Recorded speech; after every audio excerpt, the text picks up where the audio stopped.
Hey, it's Tracy Gonzalez with Fathom Realty, your Triangle Area Realtor.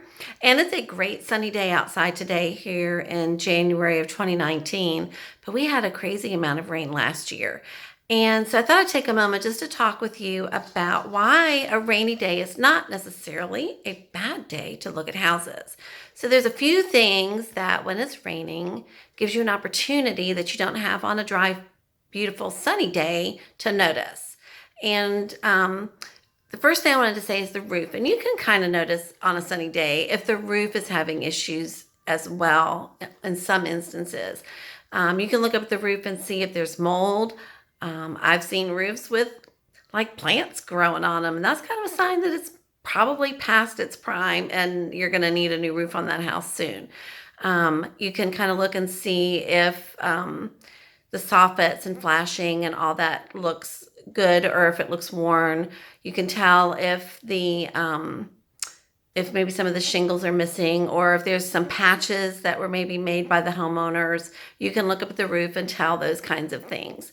Another thing you can do when you're inside the home is go up into the attic. Some homes have walk-up attics and some have pull-down attics.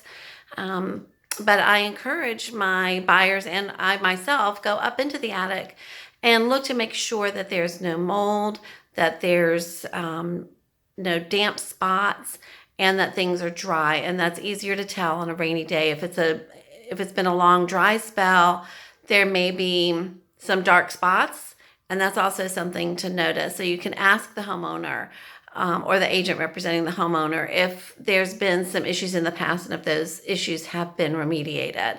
So the roof, look up in the attic. Another thing to notice on a rainy day is your gutters. Like sometimes it's easy to even miss if there are gutters on the house if it's not a rainy day. But if it's raining outside, you're going to notice how the gutters are holding up and if there are gutters in place.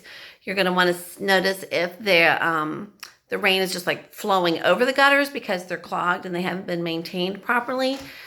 That's one thing to notice. You can also tell if they're connected properly to your downspouts, and then also where your downspouts are draining to. So you can say, look at the different downspouts and make sure that the water is being diverted away from the house. Sometimes even a French drain, which is great. That's the best thing. Another thing to notice is where those drains are coming out into the yard, how much standing water there is, or maybe there's standing water up along your fence line or near your foundation or areas where there isn't a drain spout, but there's just standing water. And that's a sign that maybe there's some drainage issues in that yard, whether it's soil that doesn't drain well or maybe the grading of the lot needs to be addressed. So good things to notice on a rainy day. Let's see what else. There's the crawl space. So I don't like crawl spaces. I do like crawl spaces. I don't like going into crawl spaces.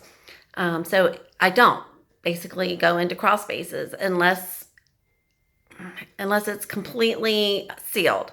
Then I kind of enjoy a crawl space. Like it's kind of exciting to go under there and really investigate. But if it's just your standard everyday crawl space, whether it has the vapor barrier in place or not, I'm not going in. An inspector, I highly recommend an inspector, and they will suit up and go into the crawl space. But just as a home buyer and a realtor, we can at least open the door, flip on the light or get your flashlight on your cell phone, and let's look for a few things. We're going to look and see if the ground is moist. We can pull up that vapor barrier a little bit and kind of feel and see if there's moisture in that crawl space. You can also check the wood and see if it's moist, moldy. That gives you a sign if there's water issues. Is there a sump pump in there? Is it running properly? So those are things that you can look for in your crawl space. Another thing that you can tell if the crawl space has had some moisture issues, I'm talking so long, my hand's getting tired, is if you have wood floors in the house. And if there's moisture issues in your crawl space, the hardwoods could do what's called cupping, where they kind of turn up on the edges. So if you see that when you're walking through the house, then you know that there has been at some point in the past or currently water issues in the crawl space. So that's something to note as well.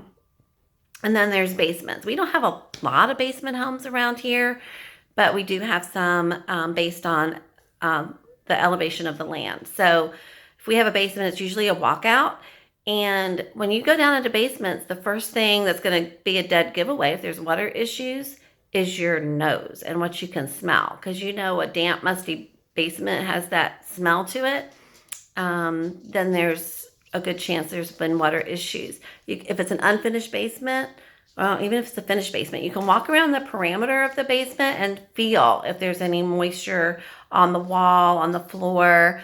And you can also see like efflorescence, which is kind of like a white crystal material, like white, I don't even know how to describe it, but anyway, you can Google it. If you see that white stuff on the concrete or on the brick, that's a sign that there may have been some moisture issues. So those are just some quick tips. If you're out looking at homes on a rainy day or a sunny day, give me a call, Tracy Gonzalez, Fathom Realty, your Triangle Area Realtor, 919-909-3289. Thanks, and enjoy the sunny day.